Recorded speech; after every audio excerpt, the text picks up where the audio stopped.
The next morning, Kevin's phone buzzed. A payment alert. He blinked twice. Yes, he shouted, finally I don't cash out. After the ritual Boba did, Kevin cashed out $100 million. But he will finish it in 7 days. He laughed. Then cried. Then laughed again. Kevin was no longer the poor boy from the ghetto. He was now the newest Yahoo boy in town, and the clock had already started ticking. In the bustling city of Onitsha, where the streets never really sleep and the markets hum with life, lived a young man named Kevin. He wasn't loud. He wasn't flashy. He didn't drive the latest cars or throw money around like confetti. He was just Kevin. A boy from a poor home with dreams bigger than his pocket. His father was a struggling carpenter who often went days without work, and his mother sold vegetables by the roadside. School was supposed to be Kevin's ticket out of poverty. But school, like life, wasn't fair. He wore worn-out shoes, carried a torn school bag, and relied on second-hand books. Every day, his poverty walked into class before him and stayed long after he had gone home. But Kevin was smart. Really smart. He always had the highest scores, answered the hardest questions, and teachers praised him constantly. Still, that never seemed to matter when it came to respect, especially not from the girls in school. Girls like Amanda, Precious, and Nancy would roll their eyes when he tried to greet them. They didn't care about intelligence or kindness. They wanted cars, iPhones, loud weekend parties, and boys who had money to burn. Boys like Chiboy. Chiboy was the Pablo of the school. If wealth was a crown, he wore it with pride. Gold chains, designer clothes, perfumes that filled the air long after he passed, it was like money followed him. He would drive into school with a different car almost every week, blasting music from tinted windows. Teachers looked the other way. Students cheered him like a celebrity. And the girls? They adored him.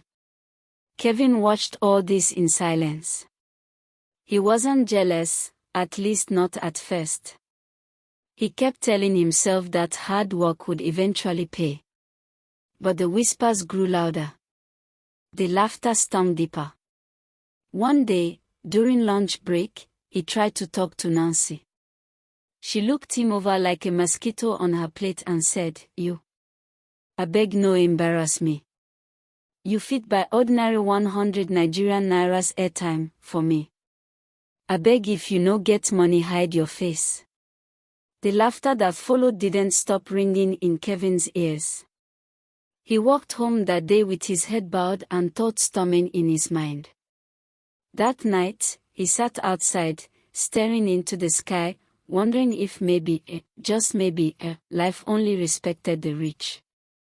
The next morning, as he walked into class, he noticed something unusual.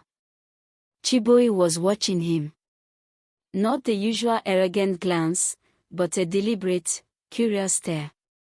After school, Chiboy approached him near the back gate, leaning against his sleek, black Benz. "You be Kevin, right?" Chiboy asked. Kevin nodded, unsure where this was going. "I dey observe you. You sabi book, but book no dey bring money for this country. Come make we talk." Curious and cautious, Kevin followed him. They drove to an apartment in GRA, where everything smelled of money. Expensive carpets. Giant flat screen. A fridge stocked with foreign drinks. Kevin had never seen a place like that before. "You want this life?" Chiboy asked, taking a seat. Kevin nodded slowly. "Then you go do wetin I do. But make I warn you, this no be joke." Chiboy leaned forward. "Real money dey for internet hustle alone. But he get Baba. Nor him give me the oil way they run this show. He get ritual way you go do. But the condition dey simple, Baba go run your client go pay no worry. But you must finish in 7 days. If you no fit, no death. Kevin's heart skipped. Finish all the money. In 7 days. Chiboy smiled darkly. Yes. Because the money no be for saving. It's money you scam for the white people, you no go use build life. Just chop Enjoy. After 7 days, if you survive, you go get more cash out, you go scam more people and you go become biggest Pablo in town like me. If you no survive, well, you go no. Kevin sat there, frozen. Something inside him screamed run. But another voice whispered louder, this is your chance. No more mocking. No more hunger. No more shame. You dey game? Chiboy asked again. Kevin looked up slowly. I dey game. That night, Kevin couldn't sleep. His mind replayed every moment, Chiboy's words, the wealth, the condition. But the thought of walking into school and seeing Amanda smile at him instead of sneering, the image of his mother resting instead of sweating by the roadside, those thoughts pushed away his fears. 2 days later, Chiboy drove him deep into the outskirts of Onitsha. The air was thick. The trees whispered. They arrived at a small, hidden shrine surrounded by red cloth and animal skulls. A man stepped out, tall, dark, with tribal marks and eyes that held no warmth. This was Baba. Without a word, Baba led Kevin inside. The walls were covered in charms, feathers, and strange symbols. A clay pot boiled something dark over a fire, though there was no flame. You came willingly? Baba asked, his voice like gravel. Kevin nodded. Then strip. Remove all fear. What you seek is not free. Baba chanted in a tongue Kevin couldn't understand. He marked Kevin's chest with red chalk, cut his palm, and dropped blood into the boiling pot. 7 days, Baba said. You will wake up a rich man. But remember, if by the 7th night, a single naira remains, your soul will be mine. Kevin trembled. Do not test the gods, Baba warned. As they left, Chiboy gave Kevin a hard slap on the back. Welcome to the brotherhood. Just don't be foolish with your 7 days. The next morning, Kevin's phone buzzed. A payment alert. He blinked twice. Yes, yes, he shouted, finally I done cash out.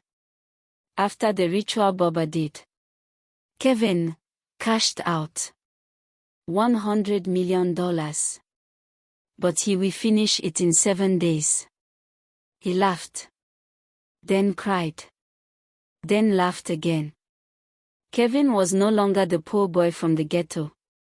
He was now the newest Yahoo boy in town, and the clock had already started ticking. Kevin couldn't stop staring at the payment alert.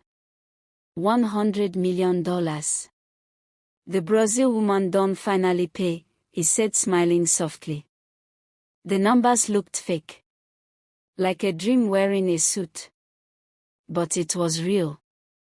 He refreshed the app. Still there. He screamed. Not out of fear this time, but out of joy. He jumped, laughed, rolled on the floor, and hugged himself like someone who had just won a lottery. Kevin wasn't poor anymore. The Kevin who people mocked was gone. This was a new version, Kevin, Heavy Pablo. The first thing he did was switch off his phone. He didn't want random family members or schoolmates suddenly calling him brother. He needed space to think. Space to plan. Chiboy had warned him, spend the money. Don't save. Don't invest. Just finish it all in 7 days. It sounded simple. How hard could it be to waste money in a country where everything was expensive? By 10 a.m., he was already in a boutique at ShopRite. He bought clothes, shirts, trousers, shoes, watches. Branded things. Designer things. No price tag scared him anymore. From there, he moved to a car dealership. The first car that caught his eye was a red Benz. He bought it. Paid in cash. No questions asked. By noon, Kevin pulled up in front of the school gate like a boss. He wore dark shades, held his keys like a trophy, and leaned against the Benz like a celebrity waiting for applause. And oh, did they applaud. Boys cheered. Girls gasped. Even teachers paused. Amanda almost fainted. Nancy whispered to Precious, "He wasn't like this yesterday." Kevin smiled. For once, the word felt right. He took the girls to lunch, expensive lunch.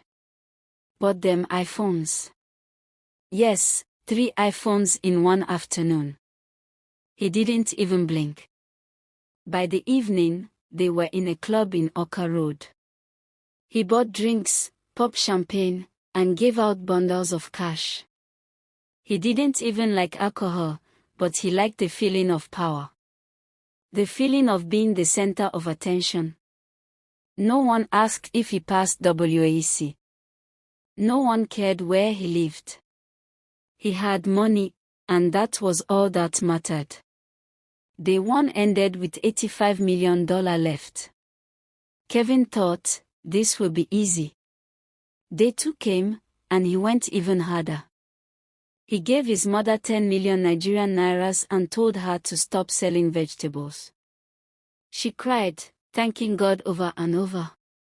His father. Speechless. He donated 5 million Nigerian nairas to his church. The pastor called him forward and laid hands on him, not knowing the money was soaked in blood. He paid off debts for his cousins he used to avoid. He gave his street boys 3 million Nigerian nairas to share among themselves.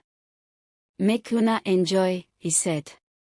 He rented an apartment in the most expensive part of town and hired a chef, a cleaner, and a driver. He even booked a private trip to Lagos. 2 nights in Lekki. 2 nights of madness.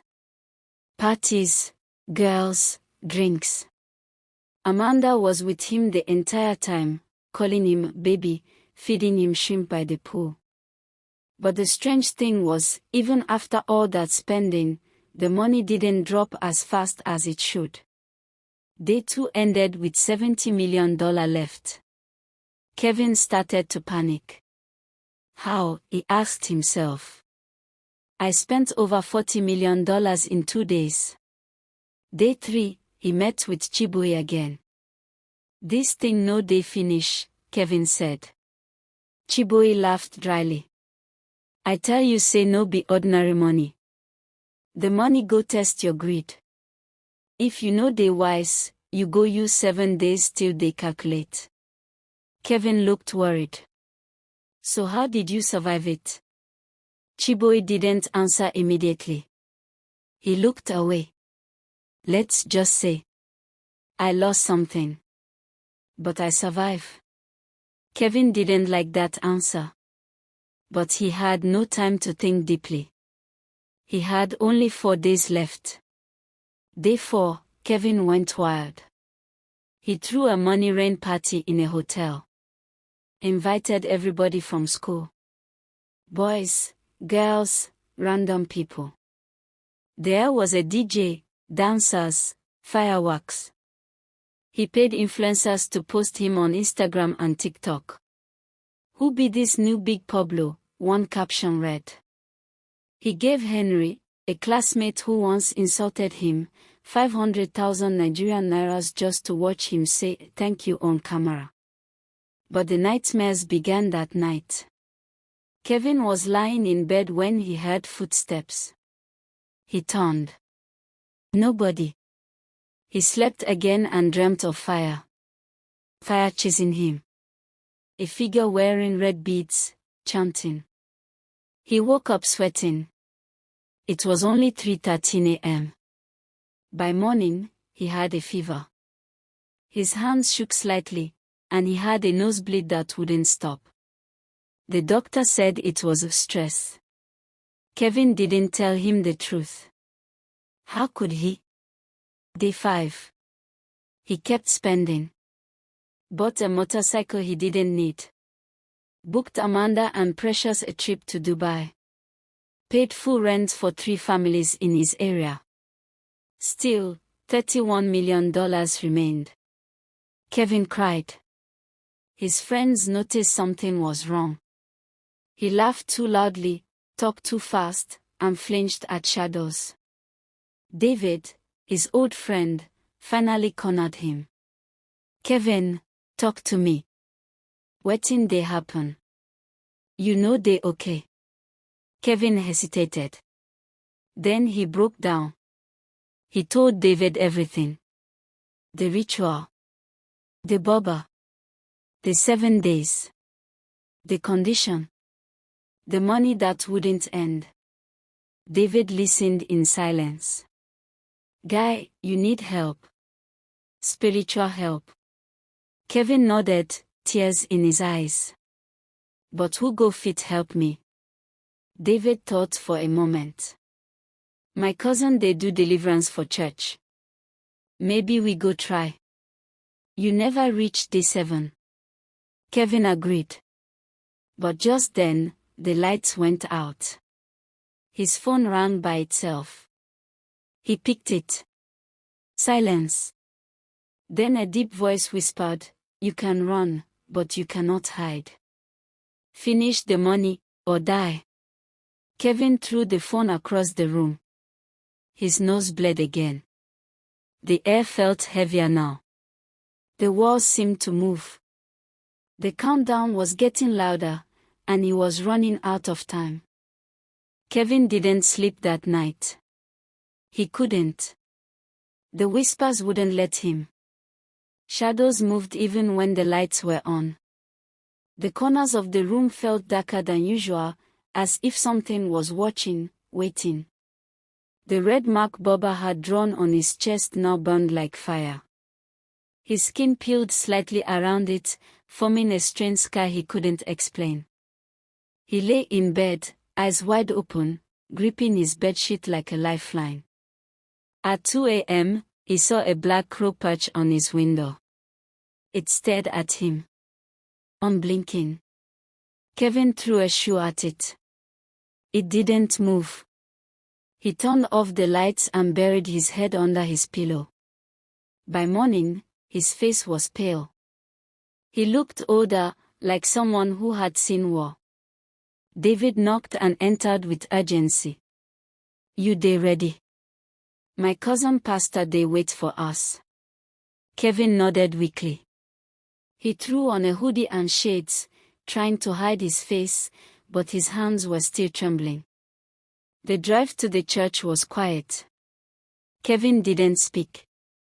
David just prayed under his breath. The church was small but intense. A handful of people were already praying, some rolling on the floor, some speaking in tongues.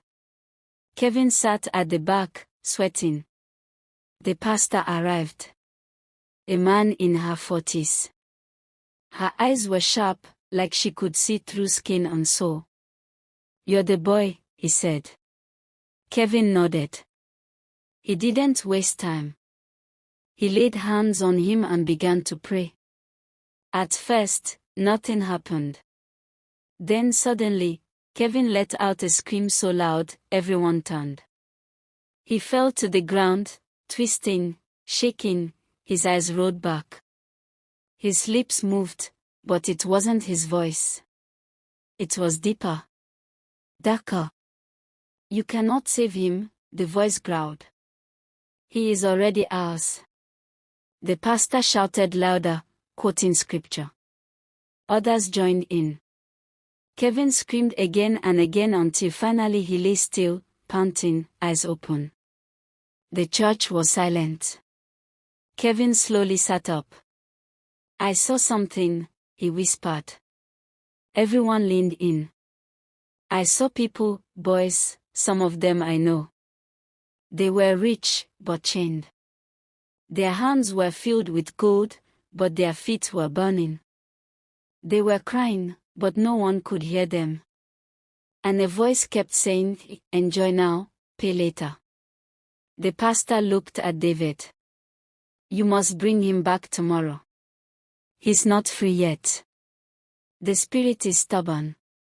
But there's still time." Kevin left feeling lighter, but not free. The crow was still on his window when he returned. Day 6. Kevin had $22 million left. He didn't want to spend it anymore. He didn't want to party, or buy anything. But he had no choice. He had to finish the money, or die. So, he started again. He walked into a random street in town and began giving strangers Nigerian naira 1,000,000 each. Mothers screamed. Boys danced.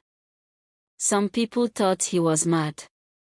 He paid for 10 children's surgeries at a hospital.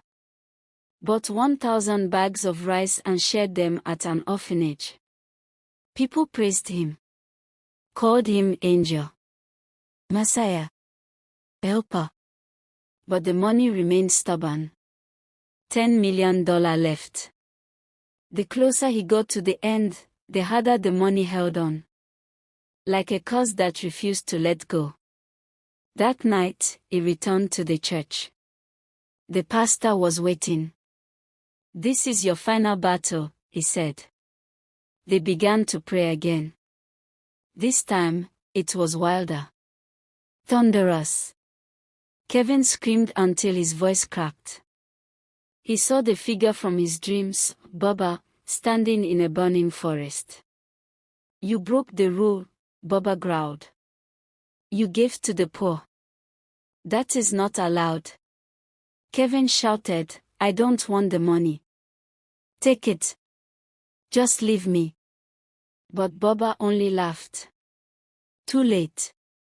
You ate the fruit. Now the tree must grow inside you." Then a hand touched Kevin in the dream. He turned. It was his mother. But her eyes were white. Her voice echoed strangely. "You failed us." Kevin woke up on the church floor, soaked in sweat. His shirt was torn. His fingers were bleeding. The pastor looked worried. "You must go home. And destroy anything that connects you to Baba. Now." Kevin ran home. Searched everywhere. Then he remembered the red beads Chibui had given him after the first ritual. They were in his drawer. He grabbed them and threw them into a fire. The fire screamed. Yes. It screamed. Then it went out. The entire apartment went dark. His phone turned off on its own. Silence swallowed everything. Kevin fell to his knees. His time was almost up. By the next morning, day 7, Kevin had $4.3 million left. He sat with David, shaking his head. "I've done everything. I gave. I helped people. But this money no one finish." David said nothing for a while. Then he looked Kevin in the eye. "Then give it all to God." Kevin stared. "How?" "There's a children's home beside the old Catholic church. They are about to shut down. Go. Give them everything. Don't keep even one Nigerian naira." Kevin hesitated. Then stood up. He drove there alone. The building was old. The children were thin, quiet. The caretaker looked shocked when Kevin handed her a check. For everything, he said. Fix this place. Feed these kids. He turned and left. He didn't wait for thanks. As he walked out, the sky turned gray. Clouds gathered. The street went silent. He looked up. And there, at the end of the road, stood Bubba. Only this time, Bubba wasn't wearing red. He was wearing black. Kevin froze. Bubba walked slowly, dragging his feet. His eyes burned like coals. You shouldn't have done that, Bubba hissed. Kevin didn't run. He just stared. Then kill me, he whispered. Bubba raised his hand, and lightning flashed. But before it could strike, a loud thunder roared. A beam of light shot down from the sky. And Bubba screamed. Screamed so loud it shattered the windows of a nearby shop. Then, it disappeared. Just like that. Kevin dropped to the ground. Unalive. And the countdown in his head was gone. Chiboy who used to throw money at girls like candy. Now, everything looked different. Not because the streets had changed, but because Kevin passed out. People were still in shock. Weeks passed and another news spread. On the front page of a tabloid was the headline, Popular Yahoo boy mysteriously found dead in hotel room. It was Chiboy. If you're hearing this story right now, remember this. There's no shortcut to success that doesn't cut your soul.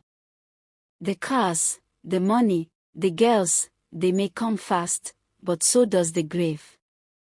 Don't trade your peace for 7 days of fake glory. Don't exchange your future for a few photos and followers. What you chase will one day chase you back.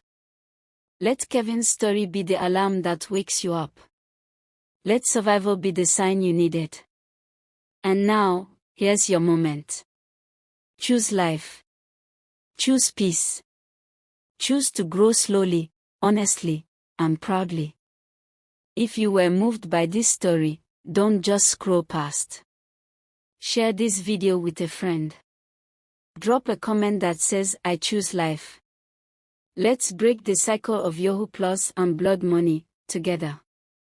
Let's build a generation that values truth over trends, and peace over pressure. Because one voice can save a life. And that voice might be yours.